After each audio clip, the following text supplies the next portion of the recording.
guys, Rachel here. Make sure you like and subscribe to my channel. Today we're going to be talking about how to do the Amazon on a budget. So make sure you tune in.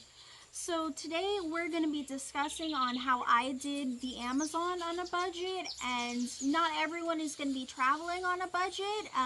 So there's definitely more accommodations and more ways to go all out in the Amazon than I'm going to mention. But personally, I was traveling on a budget, so this is just my personal experience. So what I did was I flew down to Leticia, which is the main city on the Amazon from Colombia. This is the main gateway to get to the Amazon from Colombia. So you're gonna fly there directly from Bogota, but at the time I was in Medellin, so I had a flight that connected over into Bogota that flew into Leticia. And there I arranged with my hotel, which I would highly recommend, to have someone meet you at the airport, help you take a taxi to get to the boat terminal. So the boat terminal is going to be right on the Amazon River, and it was interesting because you got off from the taxi and we were walking along this little pathway with my luggage to the little boat port. But you also, there's a little like a little river that comes beforehand that you can also take a boat from there to go to the main boat port. So I would highly recommend coordinating with someone to get you to the boat port, because it can be so confusing. And in addition to that, you're going to want to stop at the ATM beforehand. So I didn't really see an ATM at the airport, so I went to one of the Bank of Colombia's over in Leticia.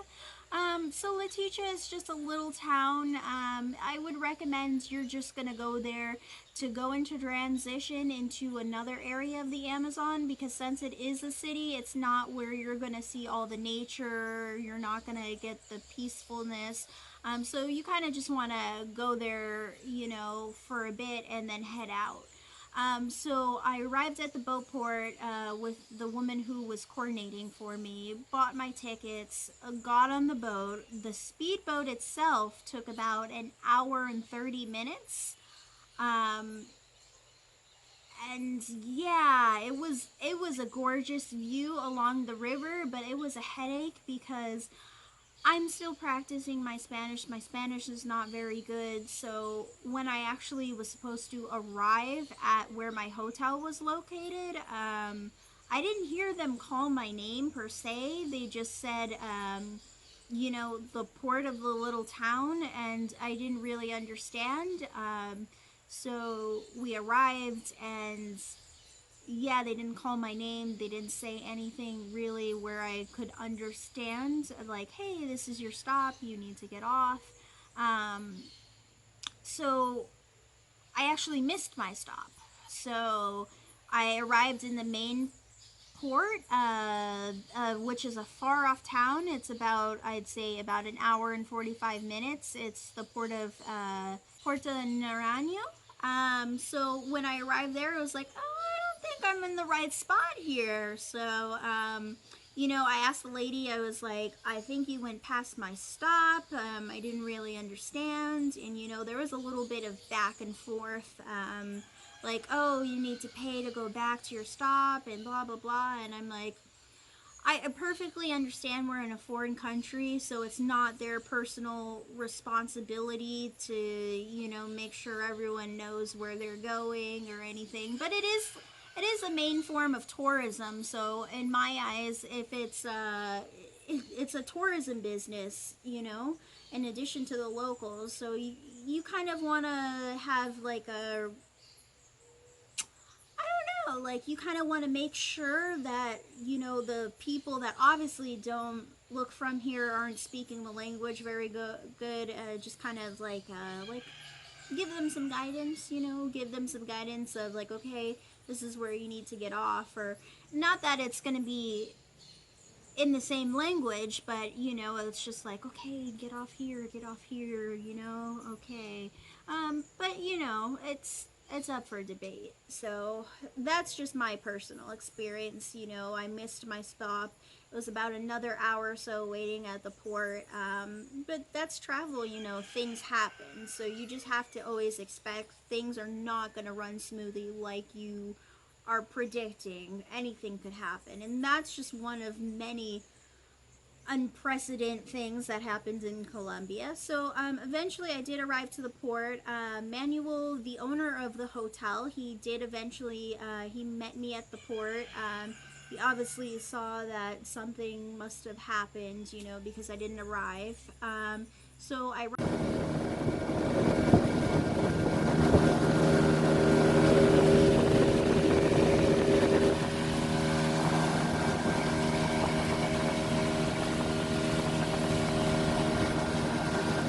arrived there, and you know, everyone was just so warm and friendly. I stayed at La Ceiba, and everyone there was just so kind, so nice. That's what I did the cooking video with Maria, and Manuel is her husband. And so they run this lodge in their little village, their village. Indigenous village, and hopefully I said this correct. I apologize if I didn't. But I'm going to go ahead and link the La Ceiba website down below. So if you're interested in staying there, you can go and look. And honestly, I did about 4 nights there, and it was about, I'd say, $100 or so. 88 plus a few taxes, but it was a pretty good deal for the Amazon, because typically in the Amazon the accommodations are a little bit more compared to the rest of Colombia, because it is so remote. You know, they have to import things, so you can expect to pay a little more. Of course, there's some backpacker places in Letitia, but again, you really have to make that decision. Do I want to spend a little extra to get the whole Amazon experience, or do I just want to stay in this little city and then do the day trips that might be a little more expensive? So you have to see where you want to put your money to. So I just had an amazing experience there. There were a few things I wasn't really expecting. I wasn't expecting that there wasn't going to be any Wi-Fi. I wasn't expecting that the electricity only came on at 3 p.m. and then turned off at about 11:30.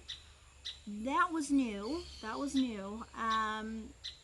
And there wasn't any amenities that I would say is like, okay, I need to come here.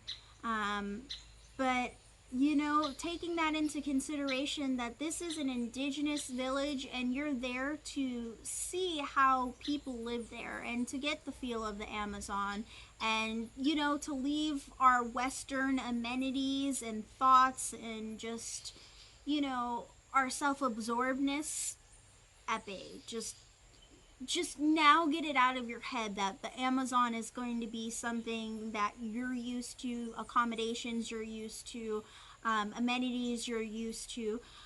And no, you're gonna get the full experience, and that experience is you're gonna be disconnected from the world. So with that, it was like, okay, I really kind of, you know, I felt a new appreciation. Like, okay, it's not about like checking my phone every 2 seconds. It's not about like we need electricity to do this all the time.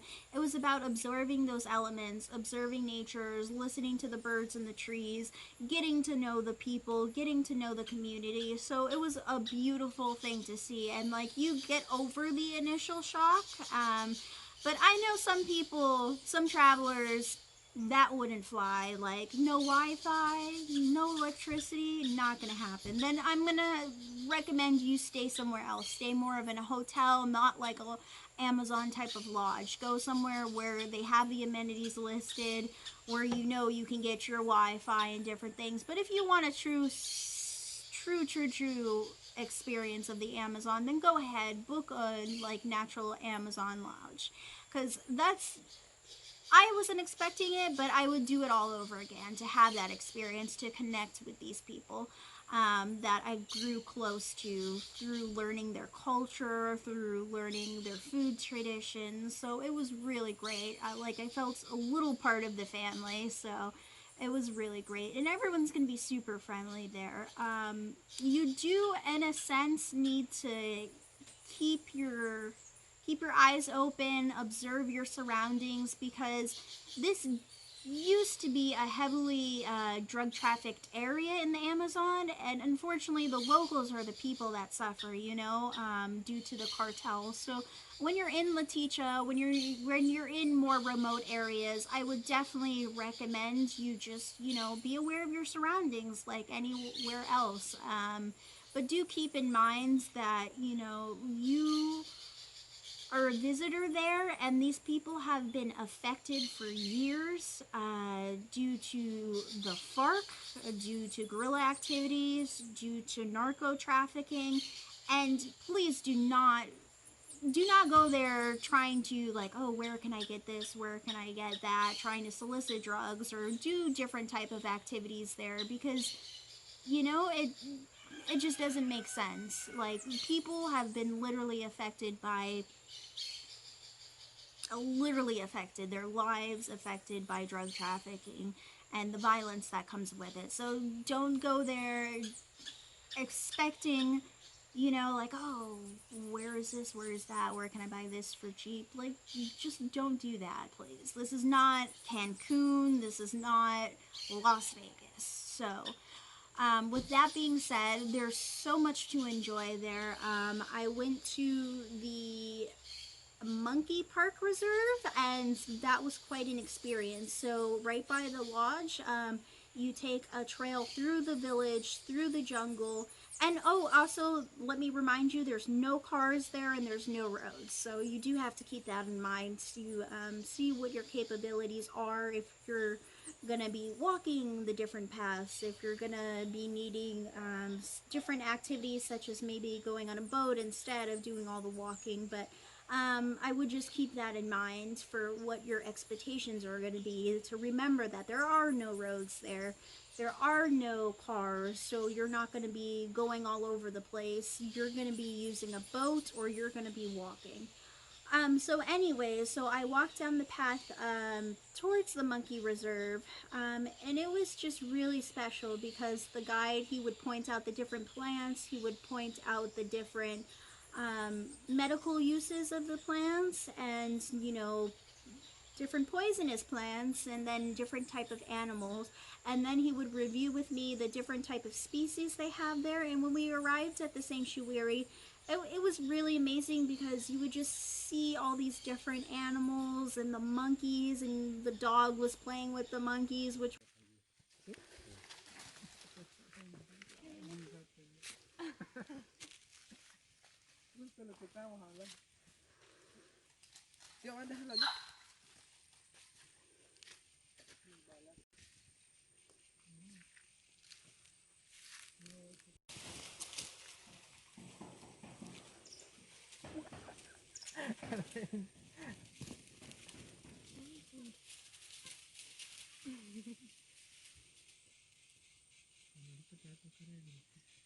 ¿Cuál?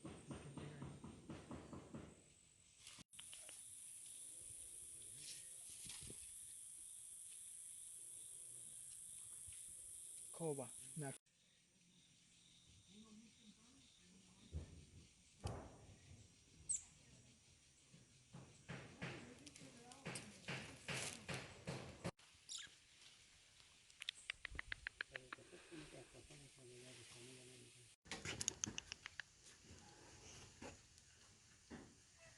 was really cool to see. And you just saw it kind of brought a real happiness and pride to the village of, this is our land, we're here to protect these animals. And it was a great thing to see the different species up close. There were things like a woolly monkey I've never seen before, or like just special different type of monkeys. There was a monkey I had some beef with. He pretended to be my friend, and instead of actually being my friend, he came up to me, took my glasses, went into a tree, threw it down piece by piece, and then kind of took off. And I was left there with no glasses. But I mean, again, that's something that's my responsibility. I should have not initially trusted the monkeys, even though I thought we were friends. But yeah, just make sure you hide belongings, especially things of value. They'll take your cell phone, they'll take your glasses, they'll take anything that they think is fun to play with at the moment. So just keep that in mind and don't end up like me. So after that, I walked back. I tried to tape up my glasses, but I had a great experience overall. It was just amazing to see these animals in their environment, and it's our jobs to protect these animals, protect the environment as much as we can, whether that's remembering to throw out our garbage in the correct facilities, trying to reduce our plastic waste. I mean, obviously we can't compare with the large corporations. The deforestation is we cannot compete with big corporations, or people trying to cut up the forest for farmland, or the fires going on. But the little things is what we can truly try to help with, whether that's donating money to plant a tree, like I said, making sure our garbage gets in the correct facilities, not buying endangered animals. One thing I did see in a video, like through Nat Geo, that was pretty heartbreaking was they sometimes in the Amazon, they'll cut down the trees just to get a sloth out of the tree, or a rare animal out of the tree. So that's really sad, and then they'll go ahead and sell that. So please don't support any type of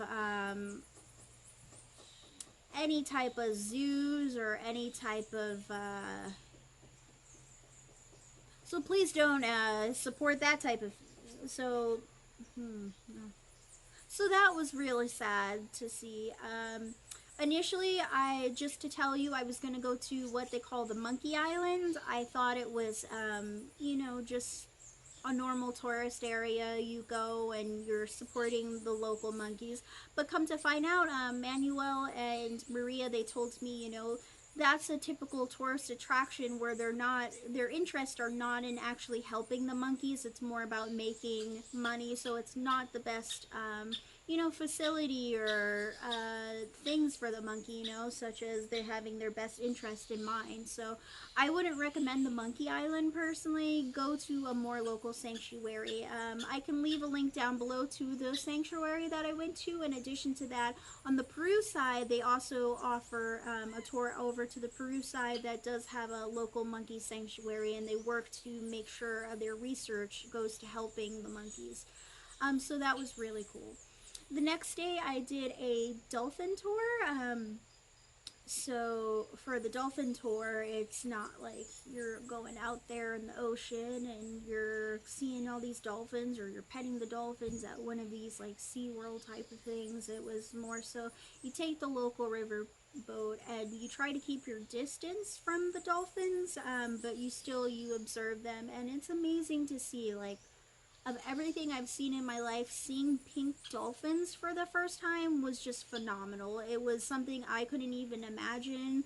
I didn't even know if we were going to see them. I was worried that they might be in a different section of the Amazon, but we went by them in a respectable manner, just waiting and seeing them and just really observing them was just phenomenal. I was honestly in shock because, here are the gray dolphins, here are the pink dolphins coming up, and there's a lot of significance with these pink dolphins in their culture. Um, they do believe that the pink dolphin can turn into a boy or a man. So there's many different cultural significances and stories around the local Amazonian culture with the pink dolphin. So they're really a staple, honestly, of their culture. And you'll see them in paintings and graffiti and artwork throughout the villages, especially in Porto Naranja. That was another day trip I did, and in that day trip we took the boat for about maybe 45 minutes up the Amazon. And in Porto Naranja, they do have a cultural institution where they'll teach you about the local culture, the significance of why the animals matter, such as the pink dolphins, the manatees. They do offer it videos in English, but more so for the tour. I would recommend going with a translator if you don't speak any Spanish. Luckily, I was with one of my friends that I met at the lodge, and he did speak English and Spanish, so thank you again for translating. So you can just go there and you can really observe the,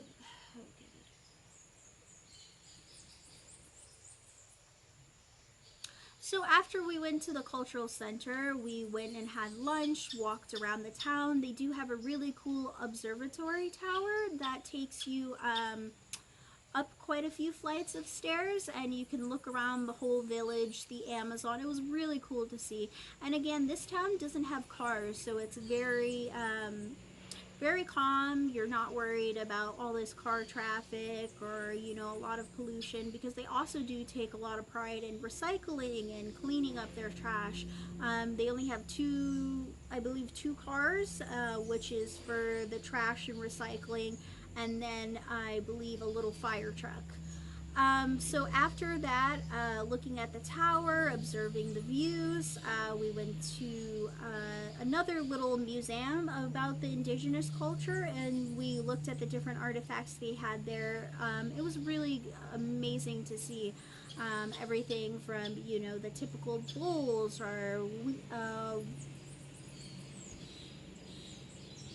everything from the typical bowls to the weave working, and everything from the typical bowls to the basket weaving. So there were just really cool artifacts to see, and I'm just a type of person, I love seeing indigenous artifacts. I love seeing what the culture represents through these objects. So it's really amazing to see, especially if you're into like little museums, and you can do that within 20 minutes, and the lady, she'll go around and try to explain things to you. And again, you want a translator if you don't speak Spanish. So that was really amazing to see. And then after that, we took the boat over towards a little lagoon. And this lagoon is known for having manatees, the pink dolphins. And so I was happy. I was like, oh my God, this is my second chance to see the pink dolphins. So we were in the lagoon. We observed there were about 3 or 4 pink dolphins. And it was just amazing again to see. I'm really like,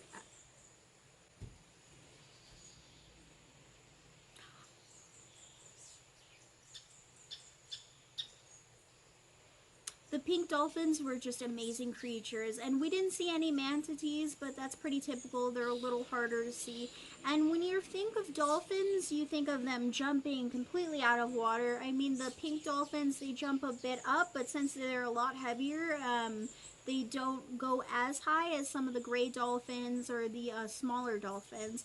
So keep that in mind. You're only going to get partial photos when you're trying to shoot these animals.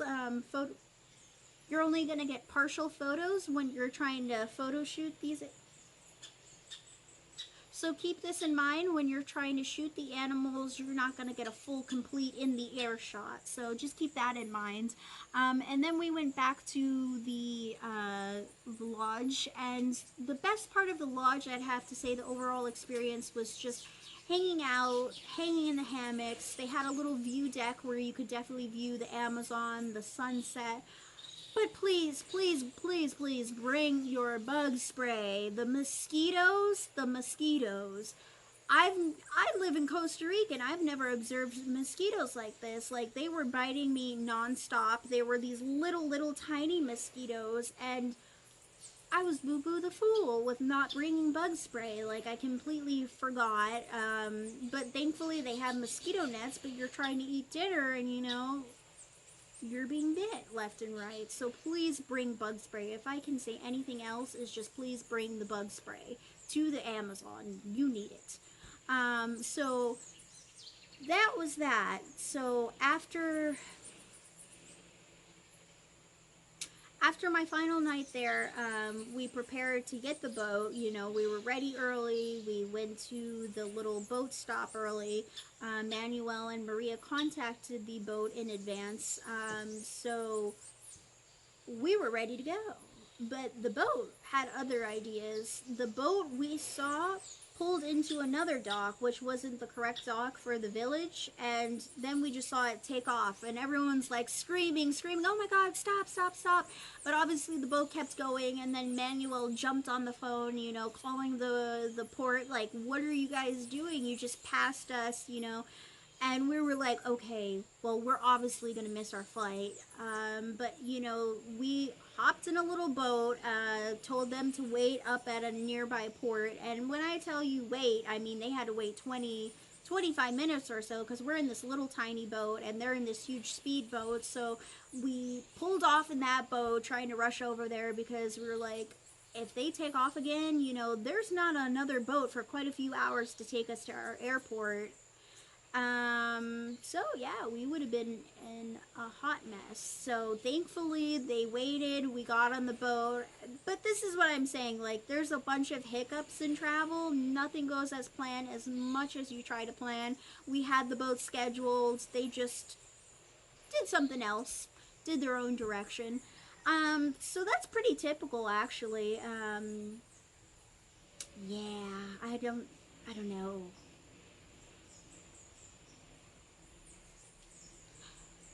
So anyways, we finally arrived in the port city of Leticia, and just to give you a heads up, Leticia, you can also head over to the Brazilian side.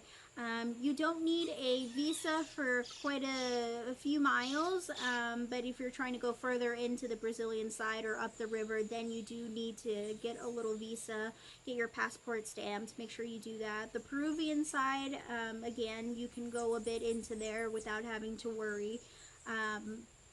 So I would highly recommend, if you're trying to go up further the Amazon, or into the Peru side, you just go ahead and get that straightened out with customs in advance. And again, just get there, because we don't know how long the natural beauty is going to last, with, you know, the trees being cut down, the forest fires, you know, large corporations taking over for farmland. So again, just if you have the opportunity, please just go. It was about $100 flight from Bogota, so you can go ahead and, you know, do that. If you get it in advance enough, sometimes it'll be a little cheaper for round trip. But overall, I would just highly recommend going to the Amazon, getting out there. I did everything relatively cheap. I did some of the activities that was recommended through the hotel, and they ran them, and they were really good. And they do have a price list. So if you go on their website, you will see the price list. But some of the other activities in the Amazon can be a lot more expensive if you're going from the port city to these activities. In addition to that, there are some other places that have everything included, so you might want to look into that. And obviously, the more people you have, will lower the cost. So that's also a really great thing to look at if you're trying to save money wise. And then again, maybe just trying to go to Porto Naranja, and going there in the little cabina, where you may have your own little kitchen, and then you can just buy a few local things and cook your own food, and then you don't have to spend too much. In Porto Naranja, there's definitely a few more options for where to stay. There's a few actual hotels, so they do have a bit more amenities. And then there are, you know, more backpack type of hostels. So whatever way you can get there, whatever place you can go, just go and observe the nature. Highly recommend and enjoy. Thank you guys so much for watching. Hope you stay tuned for the next video. Subscribe and like the video. Thank you guys.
so sad our time is setting in the Amazon.